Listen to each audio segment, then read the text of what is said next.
Sekedar ibu tahu Bapak, kalau ini Pak Kapolres panggil ajudan, ajudan, itu ajudan biar lagi duduk, langsung lompat, siap komandan.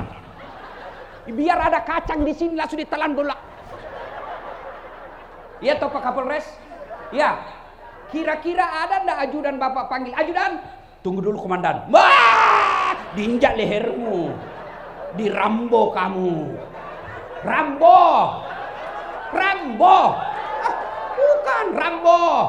Itu yang film Amerika. Coba panggil lagi, ajudan. Kira-kira berani ndak katakan, Bapak ndak lihat saya sibuk?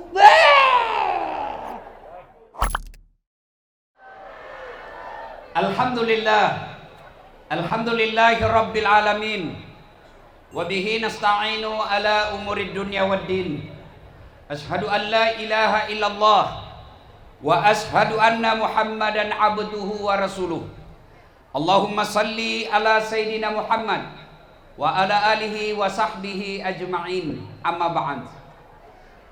Ma'asyiral muslimin muslimat, Bapak Ibu saudara-saudara sekalian teristimewa yang kita muliakan, alim ulama, guru-guru kita, tuan-tuan guru yang hadir di tempat ini. Guru saya Bapak Kiai Haji Habib Mahdi Muhammad Sahab, dan teristimewanya tuan rumah, guru kita pimpinan Pondok Ma'had Darul Ulum sekaligus ketua kelompok bimbingan ibadah haji Multazam Darul Ulum, Bapak Kiai Haji Ahmad Munawir SK, yang insya Allah dimuliakan dan dirahmati oleh Allah Subhanahu wa Ta'ala.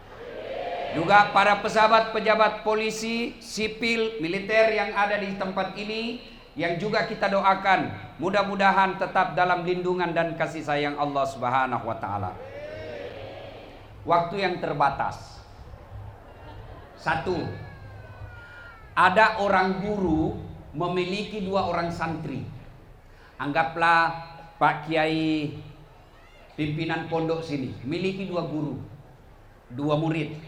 Setelah ilmunya dia transfer ke muridnya, lalu Pak Kiai berkata, "Nah, silakan kau hidup dengan ilmu yang sudah kuberikan. Semua ilmu yang saya punya kau sudah dapat semua." Keluarlah guru 2 anak santri ini. Yang satu jadi pedagang, yang satu jadi tukang kebun. Yang tukang kebun dia tanam ubi. Alhamdulillah Ibu, panen baik. Begitu dia panen, dia ingat gurunya. Saya bisa panen begini karena jasa-jasa guru saya. Akhirnya dia ambil ubinya yang paling baik. Dia masukin dalam karung. Dia pikul itu ubi, masuk ke pondoknya, jalan kaki mikul ubi. Sampai ke pondok. Assalamualaikum warahmatullahi wabarakatuh Pak Kiai. Pak Kiai jawab, "Waalaikumsalam warahmatullahi wabarakatuh." "Oh kamu nak, gimana kabar?" "Alhamdulillah guru, setelah saya keluar pesantren saya jadi petani, dan ini ada ubi saya bawa hasil panen saya." Kata gurunya, "Baik sifatmu nak, kau bawa kemana ibumu?" "Bawalah ke ibunya, istrinya Pak Kiai." Cerita-cerita kata gurunya, kata muridnya, "Guru, mohon izin pamit dulu. Karena ada pekerjaan saya penting, tidak bisa ditunda dan tidak bisa dimajukan, saya minta izin pamit dulu." Kata gurunya, "Tunggu dulu nak, tunggu dulu. Kau duduk saja dulu." Masuklah kiainya ke istrinya, "Bu, kita kasih apa ini santri kita? Baik benar kasihan. Dia pikul ini ubi. Apa dia bawa pulang?" Kata istrinya Pak Kiai, "Tidak ada Pak." Masa kasihan dia kalau pulang kosong?" "Tidak ada Pak. Kecuali itu ada kambing dibawa kemarin Pak Kapolres." "Sudah," Pak Kiai katakan, "sudah kasih aja itu kambing, saya tidak butuh, saya kolesterol." Akhirnya pulang bawa apa Ibu? Pergi bawa ubi, pulang bawa kambing. Di perjalanan ketemu temannya yang pedagang. Kata temannya yang pedagang, "Mas bro, dari mana kamu?"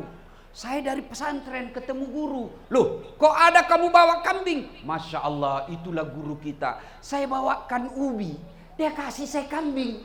"Apa? Saya bawa ubi, dikasih kambing?" Yang pedagang jalan kalkulatornya.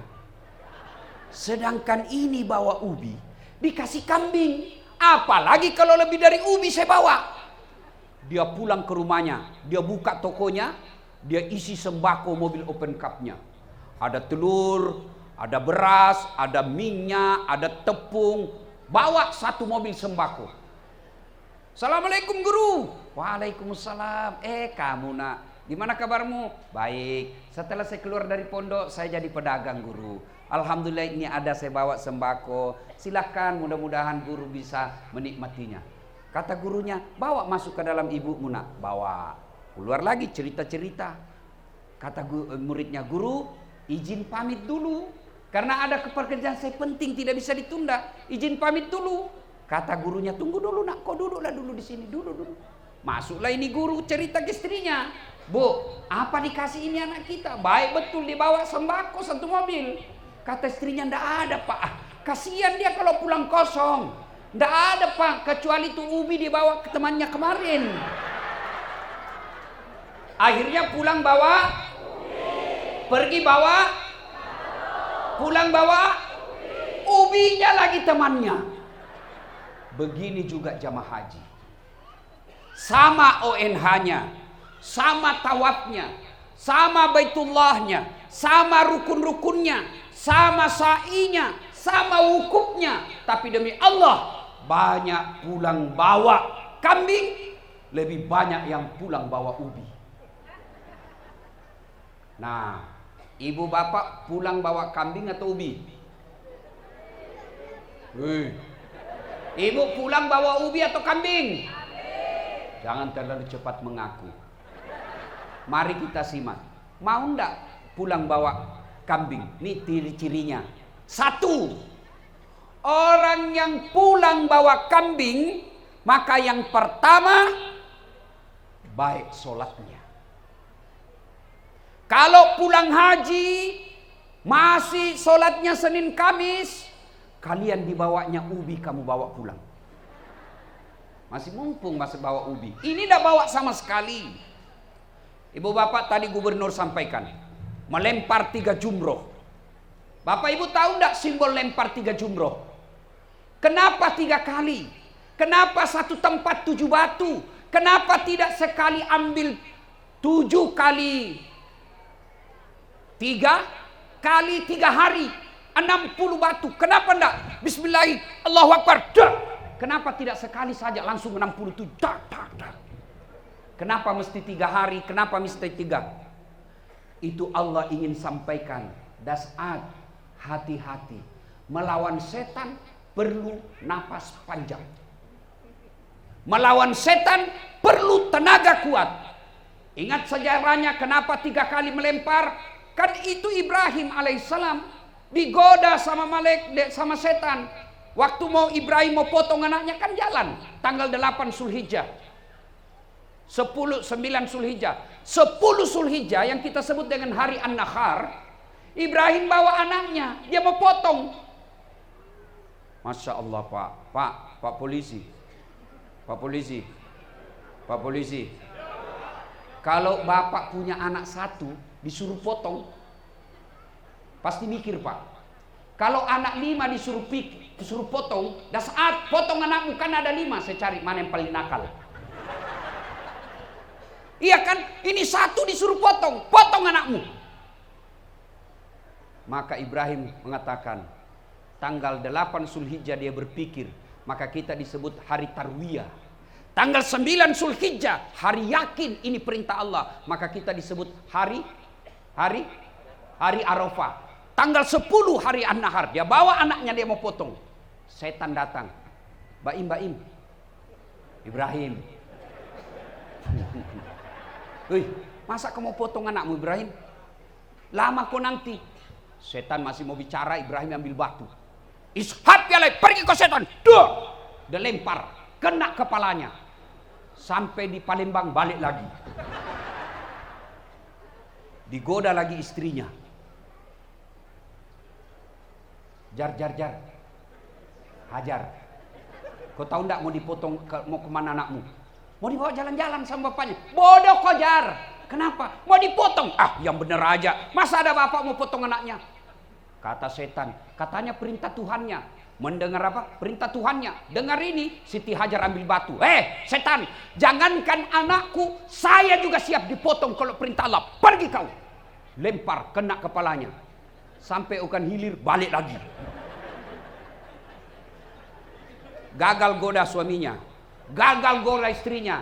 Dia datangi Mail. Mail. Ismail. Kau mau pak?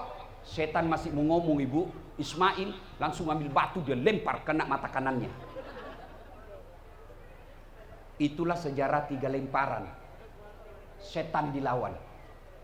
Maka ada orang suaminya baik, tidak mampan godaan setan, istrinya masuk. Ayo potong sapi untuk kurban, kata istrinya. Apa sok kaya kamu ya? Tidak usah sapi, kambing aja. Itu setan. Karena ada orang pak, sudah mau sedekah di masjid, dia mau bawa ke pesantren, ada uangnya 10 juta disimpan. Tiba-tiba istrinya dapat, Pak, uang apa itu? Uang sial. Maksudnya apa? Setengah mati sih sembunyi kok masih dapat. Mau apa ini 10 juta? Mau bantu pesantren supaya kita punya masa depan di akhirat. Apa kata istrinya? Apa? Menyumbang soalin. Mari tuh, bisa beli cincin. Ini nanti suaminya masuk surga, istrinya di blender di akhirat. Ada begitu di sini pak? Ada? Ada di sini takut sama istrinya? Berhenti kau jadi laki-laki. Dia ngamuk Ustaz. Kenapa kalau dia ngamuk? Dia marah Ustaz. Kenapa kalau dia marah? Dia pecahkan piring Ustaz.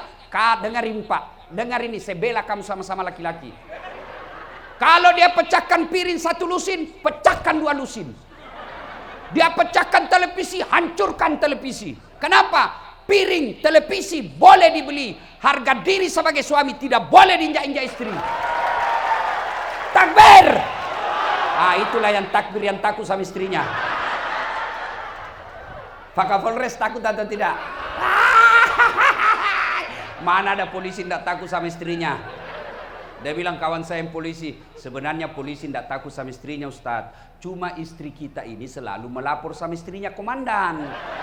Dan komandan juga takut sama istrinya. Wabillahi taufiq wal hidayah. Akhirnya apa? Simbol dari melempar itulah sehingga Nabi pernah didatangi oleh Jibril dan berkata, ya Muhammad, saya mau beritahu kamu siapa di antara kamu umatmu yang jadi teman saya. Na'udzubillah min zalik. Temannya setan pak. Lalu kata Nabi, siapa di antara kalian menjadi temanmu? Siapa di antara umatku yang jadi temanmu? Kata iblis, yang pertama dan utama teman saya, al-mutahawilu bis sholat, yang menganggap enteng sholat. Itu temannya setan. Ngapain kau pergi melempar 3 jumroh kalau kau tetap tidak sholat? Itulah yang diilustrasikan Pak Gubernur tadi. Dia ambil batu. Setan ini yang kasih bodoh-bodoh saya selama ini. Dia lempar kembali itu batu. Itu melenting. Hampir kena kepalanya Pak. Dia tangkap. Tertulis, sesama setan dilarang saling melempar. Boy, ini masih putih-putih. Kalau kalian tidak sholat, hajimu sia-sia. Kapan perempuan banyak tidak sholat? 1, ketika ada pengantin. Jangan ketawa, saya serius ini. Dia dandan mukanya.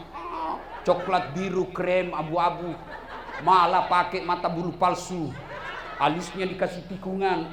Kala-kala tikungan. Ada lagi lebih-lebihnya di sini sedikit. Jilbabnya jilbab sakaratil maut. Ada kan Bapak pernah lihat jilbab sakratil maut? Itu kan ada dia ikat ini lehernya Pak.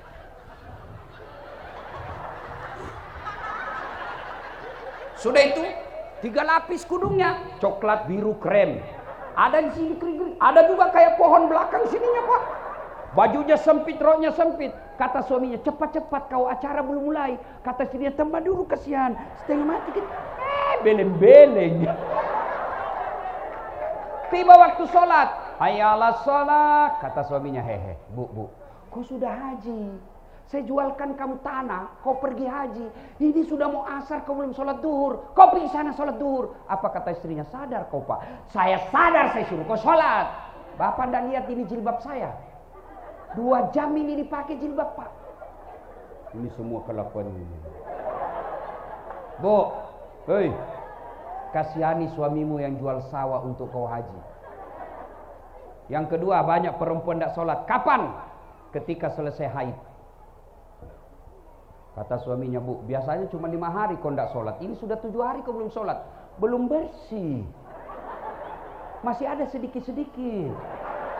Kata suaminya, kau bohong toh? Apa bohong? Saya kasih lihat. Ini sekolah banyak. Bu, salatullah salam ala toha rasul. Salatullah salamullah ala Yasin. Bu, di sini ada Kapolres. Kita doakan mudah-mudahan segera jadi kombes.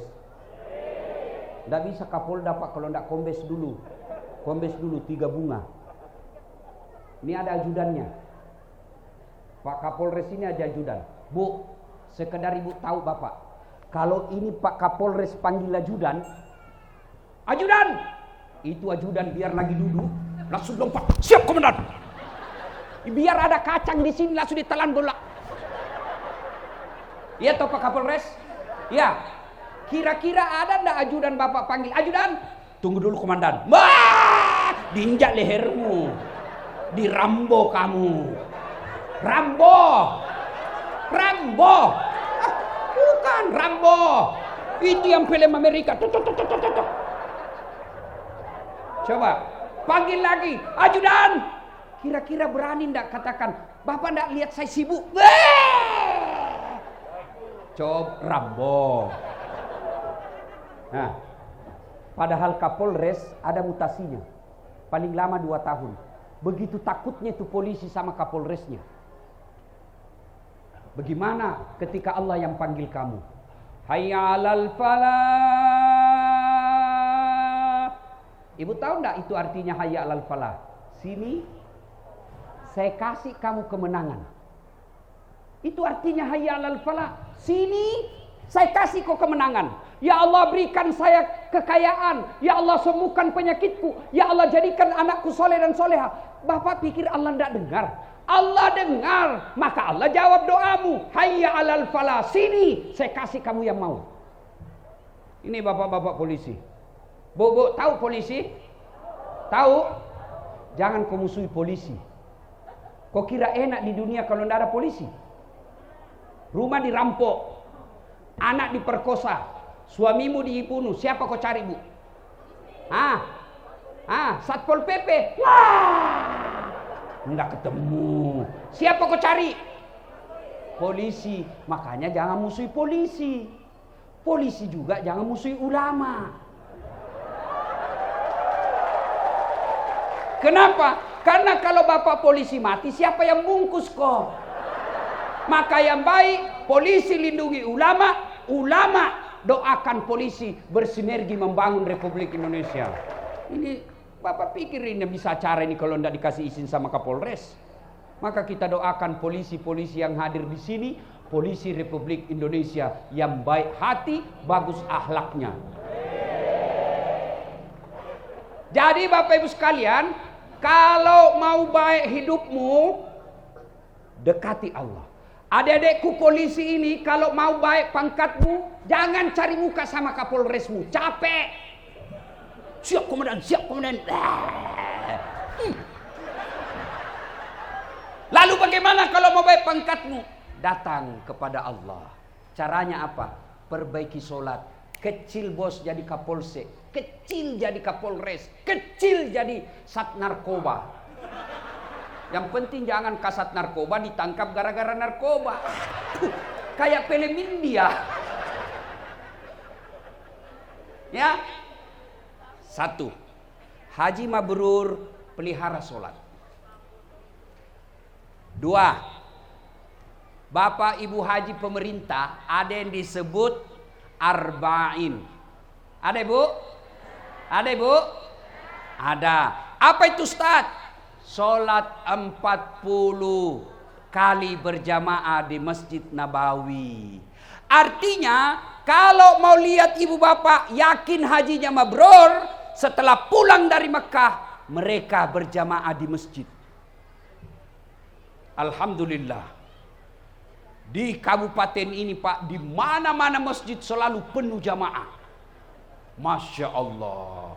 Apalagi kalau subuh,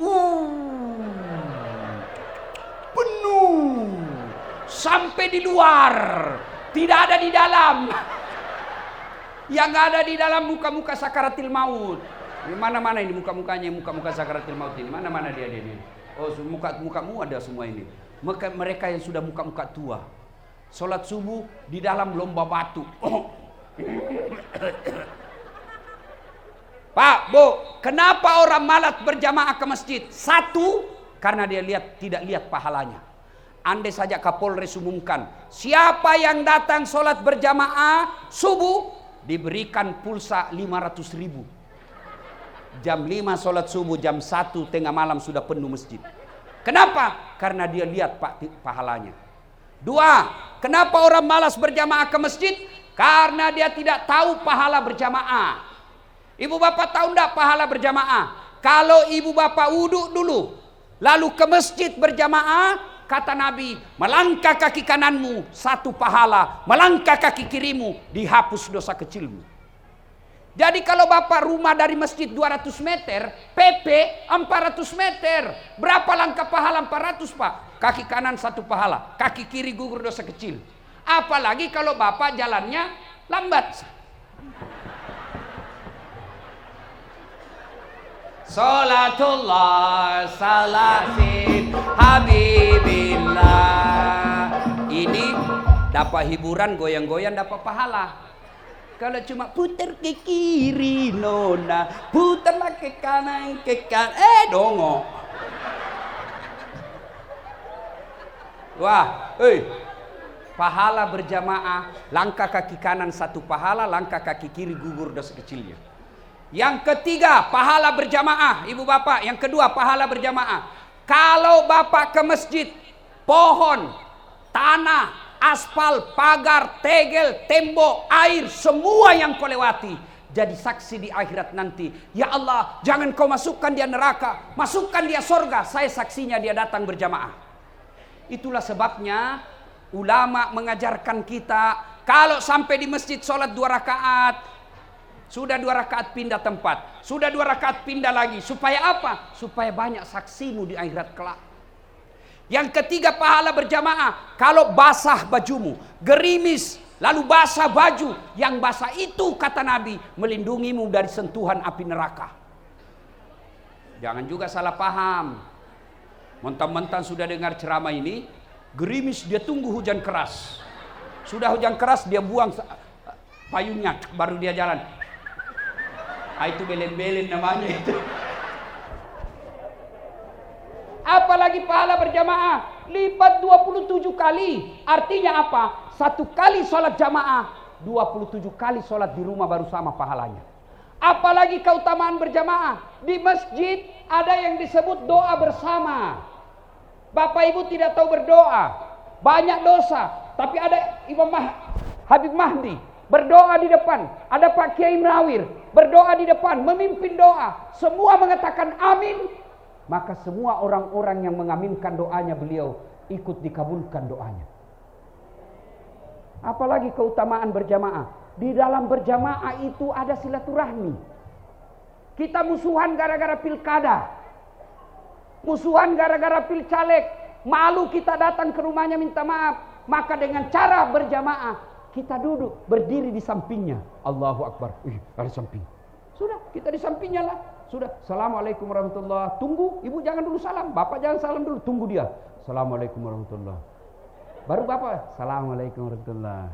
Senyum, baru sudah jabat tangan. Tidak mungkin dia orang apa senyum. Menyambungkan tali persaudaraan. Ada yang bertanya, Ustadz, bagaimana kalau perempuan? Tidak ada ayat tidak ada hadis, tidak ada ulama yang melarang perempuan berjamaah ke masjid. Jadi kalau ada ustadz penceramah yang baru belajar agama 1 bulan, itu pun melalui YouTube, haram perempuan ke masjid, bawa ke Habib Mahdi. Tidak ada larangan perempuan ke masjid. Nabi cuma katakan perempuan tidak dianjurkan, tapi kalau mereka mau ke masjid jangan dilarang. Kenapa dulu perempuan tidak dianjurkan ke masjid? Karena keamanan. Dulu kalau perempuan jalan ke masjid sendiri diculik dan diperkosa. Kalau di sini aman. Apalagi kalau ibu-ibu usianya sudah 70 tahun. Siapa yang mau culik kamu? Bau minyak gosok. Apalagi keutamaan berjamaah. Keutamaan berjamaah. Apalagi Pak? Lebih khusyuk. Kalau ibu sholat di rumah banyak gangguan. Allahu Akbar. Tiba-tiba kucing naik meja. Tidak ditutup ikan. Pasti ibu sudah tidak khusyuk. Habis sudah ikan. Habis sudah. Akhirnya kreatif ini ibu. Dia baca apa? Qul a'udzu birabbin nas, malikin nas, ilahin nas. Tapi kalau di masjid tidak ada itu. Kalau di rumah ibu kan bingung. Ini sudah tahiyat pertama atau belum? Ini sudah 3 atau 2? Allahu Akbar. Tadi uang 100.000, beli 50.000 pulsa. Mana ini 50.000? Suami Allahu Akbar, belum didapat. Begitu assalamualaikum, oh dibawa bantal. Banyak gangguan. Kalau di masjid insya Allah lebih khusyuk. Maka haji yang mabrur pulang dia pelihara sholat jamaah. Apalagi penyebab orang malas berjamaah ke masjid. Salah satu juga penyebab orang malas berjamaah ke masjid. Apa? Manajemen masjid tidak bagus. Apa yang dimaksud? Waduh, Bu, ada masjid saya bikin. Jadi ibu-ibu, bapak ibu, bapak, adik-adik, kalau nonton YouTube saya dan bapak ibu nonton iklannya, itu bapak bangun masjid. Jadi kalau nonton YouTube saya, ceramah di YouTube, ibu jangan skip iklannya. Yang 30 menit jangan skip. Kalau ibu nonton iklannya, ibu sumbang pembangunan masjid dan markas ulama di Sulawesi Selatan. Itu. Nah, sekarang ibu-ibu. Loh ibu. Uy. Ibu-ibu yang pegang HP, saya doakan suaminya kawin lagi. Usul ceramah masih juga sibuk-sibuk. Nah, ada masjid yang saya bangun Pak, di bawahnya kolam. Di pekarangannya saya pelihara kucing, lebih 500 ekor. Yang azan, anak muda saya bikin lomba azan. Juaranya saya gaji layaknya pegawai negeri, yang tukang azan. Imamnya juga saya bikinkan rumah, kemudian kasih kendaraan dinas. Karpetnya hampir tiap tahun saya ganti. Sound systemnya baik, ber-AC. Penceramahnya belum ceramah saya sudah kasih honornya. Dan sudah kasih judulnya. Akhirnya ramai masjid Pak. Tapi ini bagaimana orang mau ke masjid? Yang azan, orang tua sudah pensiun, penyakit asma. Hai. Ya.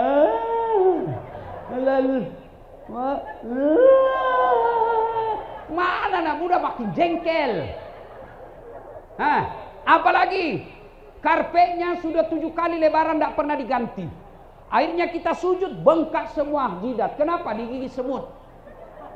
Penceramahnya dari salam pertama sampai terakhir neraka aja terus dibaca. Kau dibanting, dilipat, ditusuk pantatmu, tusuk mata, guntung lidah, makan api. Kata anak muda, tidak usah ke masjid, bikin takut-takut. Ayo, dapat lagi sound system, baru takbir imam, Allahu Akbar, langsung story.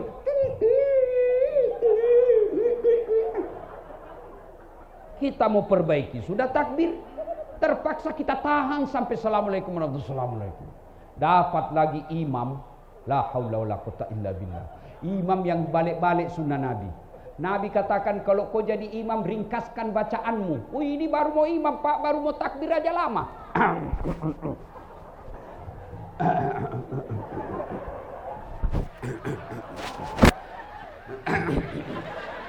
Bikin jengkel Pak. Kata Kata Nabi, kalau kau jadi imam, ringkaskan bacaan solatmu. Kenapa? Karena di belakang ini macam-macam. Ada ibu-ibu yang tahan kentut. Ada nenek remaja yang pakai sepatu baru, dia lupa kasih masuk. Hilang sudah sepatu saya. Lama betul ini Pak Imam, hilang sudah sepatu saya. Ada Pak polisi yang ditelepon istrinya, sudah cepat pulang. Pulang kau, pulang kau, pulang. Lamanya Pak Imam. Maka Nabi katakan, ringkaskan bacaanmu. Kalau kau sendiri terserah. Mau kasih hatam surah Al-Baqarah terserah. Yang kedua kata Nabi, baca yang umumnya orang hafal. Kenapa Nabi anjurkan kalau kau jadi membaca yang umumnya hafal? Satu, supaya kalau kamu salah ada yang bisa bantu. Coba kalau Pak Imam baca wadduha salah, kita bisa bantu. Tapi coba kalau imam membaca Al-Anfal ayat 5 sampai 72. Begitu dia baca salah, apa? Hadapi susahmu sendiri. Ya tahu Pak Polis? Yang kedua, tujuannya disuruh menghafal, membaca yang orang hafal, supaya kita bisa khusyuk ikut. Coba kalau imam membaca wadduha, anak-anak pun ikut. Kenapa? Dia hafal. Qul huwallahu ahad. Anak-anak ikut. Qul huwallahu ahad. Allahu. Kenapa? Dia hafal. Begitu Pak Imam membaca Al-Anfal ayat 10 sampai 80. Dia khusyuk dengan bacaannya, kita khusyuk dengan hayalan. Kita mau ikut tidak dihafal. Kita mau ruku, Pak Imam belum selesai. Terpaksa dibaca semua pengumuman masjid. Keadaan keuangan masjid. Saldo kas. Belum selesai juga Pak Imam, dibaca lagi kalender Persatuan Guru Republik Indonesia. Belum selesai Pak Imam, bajunya lagi orang dibaca. Caleg DPR RI nomor urut 8. Itulah sebabnya kalau kita jadi imam, baca yang umumnya orang hafal. Yang keempat, penyebab orang malas berjamaah ke masjid. Gara-gara apa? Kadangkala ada jamaah merasa dialah yang paling hebat dalam masjid. Ada akhlak berjamaah. Nabi menganjurkan setiap kau mau berjamaah, sunnah pakai parfum. Apa parfum untuk Allah? Tidak, itu akhlak supaya kau tidak ganggu bau badanmu sama orang. Kenapa Nabi anjurkan sikat gigi? Apa gigimu sampai harumnya kepada Allah? Bukan itu. Untuk apa? Agar bau mulutmu tidak mengganggu. Itu adab akhlak. Ini ada anak-anak baru belajar agama 2 bulan. Tidak berdoa, katanya doa bersama bid'ah. Zikir bersama bid'ah. Tidak ada pada zaman Nabi. Oke, kalau kau tidak mau silahkan. Tapi jangan kau duduk paling depan. Kenapa? Karena kalau saya lihat mereka, Assalamualaikum warahmatullahi wabarakatuh. Langsung dia lompat tuh. Langkah-langkai ulama. Saya kalau dapat langsung saya pukul pantatnya. Kau di belakang dulu. Ada adabnya ini. Apalagi kalau datang berjamaah, jangan merasa paling pintar. Ada juga Pak, baru takbir dia ganggu sudah kita Pak. Kayak dia takbir mau digigit telinga kita. Bismillah. Alhamdulillah. Kayak itu dia gigit telinga kita Pak. Apalagi ada juga itu adik-adik, saya biasa kasih pindah kaki saya, dia kasih pindah lagi. Kasih pindah lagi, kasih pindah lagi. Kasih pindah lagi. Selesai sholat dia marah Pak. Selesai sholat dia marah. Kenapa injak kakiku? Kau ganggu saya. Maksudnya apa? Kenapa kau injak kaki saya? Dengkek-dengkek. Kenapa? Supaya sap rapat Ustaz. Sini deh. Kalau kau mau rapat sap, bukan jari-jari kakimu yang kau rapatkan. Apa? Pundakmu. Kalau jari-jari kakimu, jari-jari kaki bisa rapat tapi sapmu renggang. Beleng-beleng. Adik-adik yang baru belajar agama, jangan merasa paling alim, paling pintar. Saya dimaki-maki, Bib, Pak Kiai, hanya gara-gara saya tidak pelihara jenggot. Dia bilang, apa ini Ustadz? Kan sekarang itu di medsos dia bagi-bagi Pak. Ini Ustadz sunnah, ini Ustadz tidak sunnah. Saya masuk kategori Ustadz tidak sunnah. Kenapa? Karena saya tidak pakai jenggot. Saya bilang, kenapa kau tuduh saya ustaz tidak sunnah? Buktinya kau tidak pelihara jenggot. Saya mau diapa kalau tidak mau tumbuh? Sudah ku kasih minyak, anda tunggu.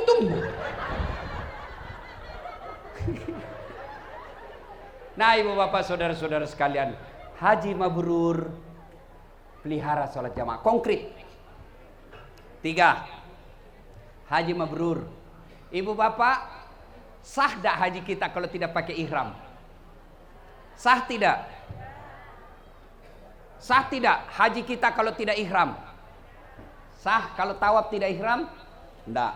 Apa makna ihram? Ihram itu sama semua. Mulai dari AKBP sampai jenderal, mulai dari petani sampai orang kaya, ihramnya sama. Tidak mentang-mentang dia Kapolres, ihramnya kain sutra. Tidak mentang-mentang dia habaib, ihramnya kain sutra. Tidak, sama semua. Maknanya apa? Haji mabrur itu tidak ada kesombongan di dalam dirinya. Ayo, apa yang kita mau sombongkan? Menjadi penceramah. Ibu-ibu, jangan pikir saya yang hebat. Tidak. Bukan karena ilmu saya yang hebat. Tidak. Lalu apa? Karena ada pendengar dan penonton saya. Bayangkan kalau saya ceramah di sini 1 jam, berapi-api, menggelora, tapi tidak ada yang nonton. Lewat Pak Kapolres, sudah lama sakit itu Ustaz. Apa yang kita mau sombongkan? Kapolres mau sombong,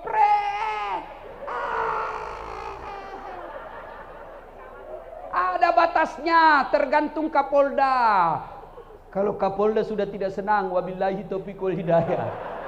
Biar Kapolda senang, kalau istrinya Kapolda tidak senang, wassalam. Apa? Ini pegawai negeri sini Pak Camat. Mau sombong pret. Ada batasnya. Apa batasnya? Pensiun. Pak Kiai mau sombong karena ilmu. Jangan sombong. Allah marah, dia cabut ilmumu, dikasih pikun. Ada tangkisnya itu pikun. Sampai-sampai ada dosen, banyak sekali gelarnya. Mau pergi mengajar, diprotes sama istrinya. Pak, biasanya kalau kau mau pergi mengajar, kau cium saya. Ini sudah hampir 1 minggu, tidak pernah lagi kau cium-cium saya.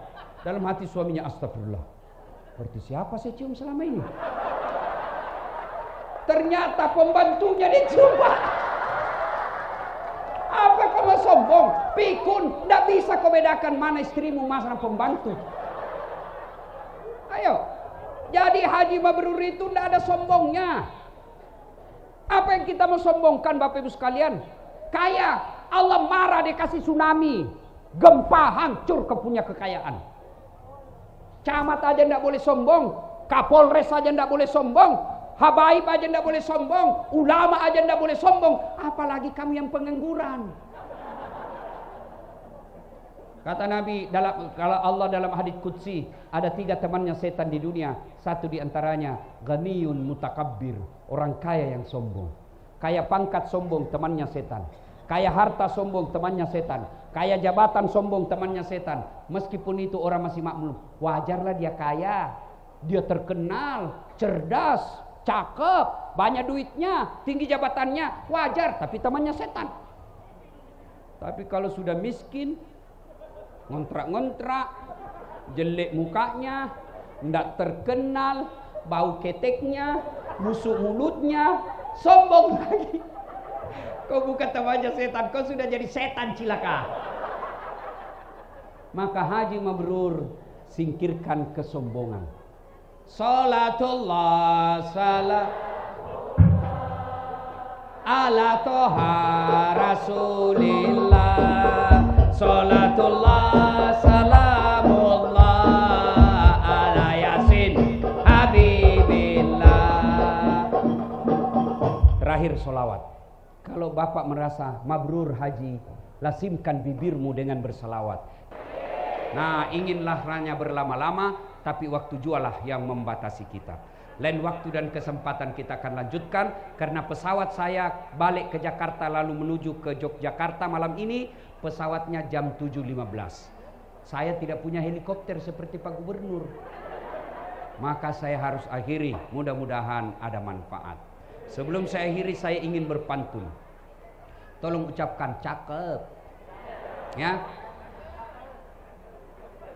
lebat batang padi jerami. Padi dipanen di pagi hari. Niat hati berpoligami. Apa daya takut istri. Burung cendrawasih terbang tinggi. Mencari nasi, mencari makan di pagi hari. Bukan kami takut istri, cuma istri lebih berani. Buah nangka, buah kelapa. Buah nenas, buah bengkai. Buah nangka, buah kelapa. Itulah buah-buahan. Terima kasih. Assalamualaikum warahmatullahi wabarakatuh.